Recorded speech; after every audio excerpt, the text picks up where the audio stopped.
আপনার কষ্টের টাকা দিয়ে একটা ইউজ ল্যাপটপ কিনতে চাচ্ছেন।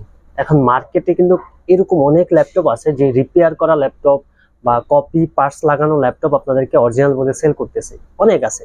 আমি এই সেক্টরে আছে, আসলে আমি জানি যে এই ইউজ ল্যাপটপে কতটা খুঁটিনাটি সিক্রেট বিষয় আছে। তো আমি আজকে মূলত আপনাদেরকে 5টা সিক্রেট চেক আমি আপনাদের সাথে শেয়ার করব একদম ওপেনলি। আসসালামু আলাইকুম, ল্যাপটপ বাইটের পক্ষ থেকে আছি আমি রবিউল ইমরান। আর আমি বিগত সময়ে আপনাদের সাথে রেগুলারলি ভিডিও ছাড়তেছি এবং কিভাবে একটা ল্যাপটপ কিনতে হয় এবং কি কি মডেলের ল্যাপটপ আপনি আমাদের কাছে পেয়ে যাবেন এগুলো নিয়ে এক্সপ্লেন করছি। সো আজ মূলত আমি আপনাদেরকে কোনো রকম ল্যাপটপ সেলের উদ্দেশ্যে আসিনি। আজ আসলাম অন্তত যারা আমার কাছে ল্যাপটপ নিতে আসেন তাদের কষ্টের কথাগুলো শেয়ার করেন, যে আপনারা একটা ল্যাপটপ কিভাবে কিনেন বা কতদিনের সংগ্রাম করে আপনারা একটা ল্যাপটপের টাকা জমান। অনেক সময় দেখা গেছে এমন আমি কাস্টমার পেয়েছি যে যাদের এই ল্যাপটপটা তাদের হলো ফিউচার, যেমন তাদের ক্যারিয়ারের মেইন ফোকাসটা দিচ্ছে তারা এই ল্যাপটপটা করে, কারণ এটা দিয়ে তারা ফ্রিল্যান্সিং করবে অথবা হেভি কোনো কাজগুলা করে তারা এটা দিয়ে আর্ন করবে। তো এরকম অনেকে আছেন যারা আমার সাথে এই গল্পগুলা শেয়ার করছেন। তো আপনাদের কথা বিবেচনা করে আমি মূলত আজকে কোনো ল্যাপটপ সেল করতে আসিনি, আমি জাস্ট কিছু টিপস দিতে আসছি যেটা আপনি এই টিপসগুলো আপনি অ্যাপ্লাই করে আপনি একটা একজ্যাক্ট অথেন্টিক ভালো মানের ল্যাপটপ আপনি নিজেও চুজ করতে পারবেন। তো সবাই ভিডিওটা ফুল দেখবেন এবং অবশ্যই লাইক কমেন্ট শেয়ার করবেন, কারণ আপনাদের সাপোর্ট আমাকে সামনে আগানোর ইন্সপায়ার করে। আপনাদের বাজেট এবং কনফিগারেশন আমার কমেন্টসে বলে যান, আমি আপনাদেরকে রিপ্লাই দেবো এবং আপনারা ওই বাজেটের আপনারা কি কি ল্যাপটপ পাবেন তাও আমি আপনাদেরকে বলে দেবো। নাম্বার 1 হলো ল্যাপটপের বডি কন্ডিশন। ল্যাপটপের বডি কন্ডিশন এবং স্ক্রিন, এই দুটো হলো সর্বপ্রথম চেক। তো আগে সর্বপ্রথম দেখে নেবেন যে ল্যাপটপের বডিতে কোনো রকম কালার করা আছে কিনা। G8 পর্যন্ত ল্যাপটপের কালার বোঝা সব থেকে সহজ হলো এই যে এখানে একটা চিহ্ন আছে দেখেন, ছোট্ট একটা ফুটা। তো এই জিনিসটা যখন কালার করে তখন এটা মুছে যায়। হ্যাঁ, তা এটা হলো আপনার সর্বপ্রথম বডিটা আপনারা চেক করে নেবেন যে আপনার কোনো রকম কালার করা ডিভাইস কিনা এবং টুকটাক স্ক্র্যাচ। আমি আমাদের স্ক্র্যাচ গুলা, যেমন এখানে স্ক্র্যাচ আছে বা আরো টুকটাক স্ক্র্যাচ থাকতে পারে, তো স্ক্র্যাচ গুলো একটু আপনারা মেনে নেবেন। স্ক্রিন চেক, আপনারা ডিসপ্লেটা সম্পূর্ণ চেক করবেন। আর ডিসপ্লেটা চেক করার সব থেকে সহজ ওয়ে কিন্তু আমি বেশ কয়েকটা দেখাই দিচ্ছি, যে অনলাইন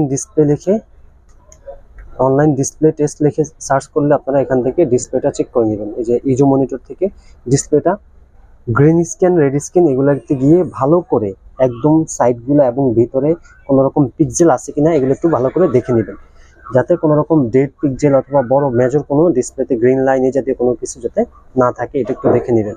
নাম্বার 2 হলো ল্যাপটপের ব্যাটারি এবং অ্যাডাপ্টার মানে চার্জার। তো চার্জারটা সবার আগে বলি, চার্জার যদি পুরাতনও হয় কিন্তু অরিজিনাল 100% যাতে ডিভাইসের সাথে অরিজিনাল চার্জারটা দেয় সেটা পুরাতন হোক, তাও অরিজিনাল নেওয়ার চেষ্টা করবেন। হ্যাঁ, ব্যাটারিটা কিভাবে চেক করবেন? ব্যাটারিটা চেক করার জন্য আপনারা চলে যাবেন এই যে এই সার্চ বারে, এখানে গিয়ে লিখবেন সিএমডি লিখবেন এবং সিএমডি লেখার পরে এরকম একটা ইন্টারফেস শো করবে। দেন আপনারা এখানে লিখবেন power CFG power CFG slash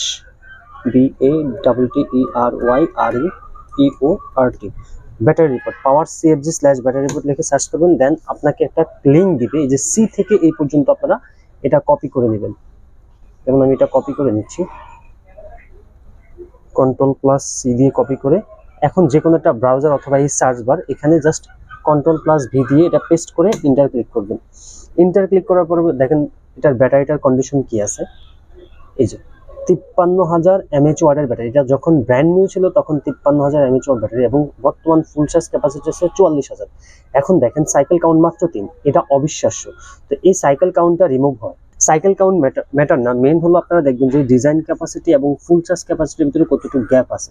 R battery যখন চেঞ্জ করা থাকবে তখন কখনো 53,000 mAh ওয়াট ব্যাটারি হবে না, যদি কপি ব্যাটারি লাগানো থাকে সেটা 38,000 অথবা 42,000 mAh ওয়াট ডিজাইন ক্যাপাসিটি থাকবে এবং ফুল চার্জ ক্যাপাসিটির তো সেম থাকবে, বিশেষ করে এলিট বুক সিরিজটাতে। হ্যাঁ, তো এটা নেওয়ার দরকার নেই। যেমন আমার এটাতে বর্তমান ব্যাটারি হেলথ ভালোই আছে, 53,000 আছে, বর্তমান 44,000, তাও আপনার প্রায় 80 অথবা 79 এরকম সামথিং ব্যাটারি এটার হেলথটা আছে, এটা ক্যালকুলেশন করলে বোঝা যাবে। নাম্বার 3 কিবোর্ড টেস্ট এবং পোর্ট টেস্ট। তো যে কোনো একটা ব্রাউজারে চলে যাবে এবং সেখানে গিয়ে লিখবো অনলাইন কিবোর্ড টেস্ট লিখে সার্চ করলে দেখবেন এরকম একটা ইন্টারফেস শো করবে এবং এখানে এই লিঙ্কটাতে ক্লিক করবেন। এই লিঙ্কে ক্লিক করে আপনারা এখান থেকে এইটার কিবোর্ডটা মানে আপনার যে ল্যাপটপটা আপনারা চেক করতেছেন সেটার প্রত্যেকটা কি একটা একটা করে এভাবে চেক করে নেবেন। ঠিক আছে, প্রত্যেকটা কি। এবার ল্যাপটপের পোর্টগুলো একটু টেস্ট করে নেবেন। আপনারা এই যে ইউএসবি যে কোনো একটা পেন ড্রাইভ অথবা যে কোনো কিছু দিয়ে, যেমন আমার যখন আমরা একটা ইউএসবি পাবে এবং তখন এখানে একটা সাউন্ড করবে, এবং এইভাবে আপনারা প্রত্যেকটা পোর্ট আপনারা চেক করে নেবেন। টাইপ সি, ইউএসবি, হেডফোন, সবগুলা পোর্ট আপনারা এভাবে চেক করে নেবেন। এখন হলো মেইন টেস্ট, সেটা হলো আপনার যে ল্যাপটপটি পছন্দ করছেন সেটা যে কনফিগারেশন একজন দোকানদার বললো সেটা আপনি একজ্যাক্ট ওই কনফিগারেশনটা আছে কিনা সেটা একটু দেখবেন। তো সেটা দেখে নেওয়ার জন্য আপনারা এই যে কন্ট্রোল শিফট ইএসটি তে ক্লিক করবেন। তো ইএসটি তে ক্লিক করার পরে আপনারা এই যে পারফরমেন্স নামে একটা অপশন আছে, এই যে এটাতে একটা ক্লিক করে দিবেন। এটাতে ক্লিক করার পরে দেখবেন আপনার ল্যাপটপটাতে কোন সিপিইউ ব্যবহার করা হয়েছে, এবং এটার সিপিইউ এই সিপিইউটা যত স্ট্রং হবে ল্যাপটপ তত পারফরমেন্স বেশি হবে। সো আপনারা এটা একটু মাথায় রাখবেন, আপনি কোন generation, core i5, core i7, Ryzen 5, Ryzen 7, এই জিনিসটা আপনার এখানে শো করবে। তো এখান থেকে আপনারা এই জিনিসগুলো চেক করে নেবেন, এবং কত জিবি র্যাম, যেমন এটা হলো মেমোরি, এটা হলো আমাদের র্যাম। তো এই র্যাম দেওয়া আছে 16 জিবি, র্যামের স্পিড কত আছে এটা দেখে নেবেন, কয়টা স্লটে ইউজ করা তাও দেখে নেবেন। তারপরে এসএসডিটা অবশ্যই, আমি প্রত্যেকটা কাস্টমারকে বলি আপনারা ল্যাপটপ কিনে অবশ্যই এনভিএমই নেওয়ার চেষ্টা করবেন, কারণ এনভিএমই এসএসডি আপনাকে খুব ভালো একটা স্পিডে দিবে। সো সবসময় চেষ্টা করবেন 128, 256, 512 যাই নেন না কেন অন্তত এনভিএমই এসএসডি নেওয়ার চেষ্টা করবেন। তো এইভাবে আপনারা কনফিগারটা এখান থেকে চেক করে নেবেন। নাম্বার 5 হলো মোস্ট ইম্পর্টেন্ট, সেটা হলো আপনার ল্যাপটপটা অথেন্টিক কিনা, কতটুকু এটা ল্যাপটপটা আদৌ যে ব্র্যান্ডের কিনতেছেন সেটা অরিজিনাল কিনা সেটা আপনি চেক করবেন। তার জন্য আপনারা এখানে চলে যাবেন যে কোনো একটা ব্রাউজারে, সেটা ক্রোম হোক বা ইটস হোক, যে কোনো একটা ব্রাউজারে গিয়ে, যেমন আমার এই ল্যাপটপ হলো এইচপি ব্র্যান্ডের ল্যাপটপ, তো আমি এইচপি সাপোর্টে যাব, এইচপি সাপোর্ট লিখবো। এসপি সাপোর্ট লেখার পর আমরা সেখানে যাব, এবং সেখানে গিয়ে আমরা এটা ওয়ারেন্টিটা চেক করে নেব যে এই ল্যাপটপটা কতদিন পুরাতন বা কত সাল এই ল্যাপটপটা ওপেন হয়েছে বা এটা রিলিজ ডেট কবে, আপনারা সবকিছু এখান থেকে দেখতে পারবেন। এবং আপনার ল্যাপটপের মাদারবোর্ডটা জেনুইন অরিজিনাল, এটার এসপি অথবা ডেল, লেনোভো তাদের অফিসিয়াল মাদারবোর্ডটা আছে কিনা সেটা দেখবেন। তো এখানে দেখেন, যখন আমরা এখানে চলে যাব কম্পিউটার সাপোর্টে যাওয়ার পরে এখান থেকে আমরা এই যে এখানে একটা এক্সাম্পল সিরিয়াল নাম্বার দিতে বলতেছে। এখন এই সিরিয়াল নাম্বারটা আপনারা কোথায় পাবেন?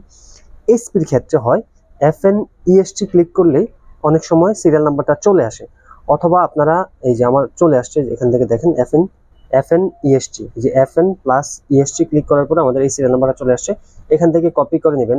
আর না হয় এই এই সিরিয়াল নাম্বারটা আমাদের ল্যাপটপের ব্যাক পার্টে যে এই যে এখানে আছে দেখেন, এই যে T2 তো এই সিরিয়াল নাম্বারটা আমরা এখানে সার্চ করে দেব। তো আমি এইটা এখানে দিয়ে দিচ্ছি, আমি যেহেতু এটা কপি করে রাখছি, সো Ctrl+V দিয়ে আমি ইন্টার ক্লিক করব। এখন দেখেন আমার এই ল্যাপটপটা কতদিন আগের, এবং এই ল্যাপটপটার ডিটেলসে কি কি আছে, যেমন যদি 16256 থাকে, এখন যদি এই যেমন আমার এই ল্যাপটপটা 16 জিবি, 256 জিবি, রাইজেন 7 16256। তো এই ল্যাপটপটা আমার অলরেডি ওয়ারেন্টি এক্সপায়ার্ড। তো কবে এক্সপায়ার্ড হয়েছে এটা আপনার ফুল ডিটেলসে ক্লিক করলে আপনি এটার যাবতীয় সকল ডিটেলস আপনি দেখতে পারবেন। যেমন আমার এই ল্যাপটপটা স্টার্ট ডেট হলো ফেব্রুয়ারি 20, 2022, এবং এটা ইন ডেট হলো ফেব্রুয়ারি 19, 2025। তো এই হলো ল্যাপটপের আপনি এখান থেকে দেখতে পাবেন। আর বলে রাখি, যারা ল্যাপটপ অন্তত ভিজুয়াল যে টেস্টগুলো আছে এগুলা আপনারা একটু নর্মালি নিখুঁতভাবে করে নেবেন।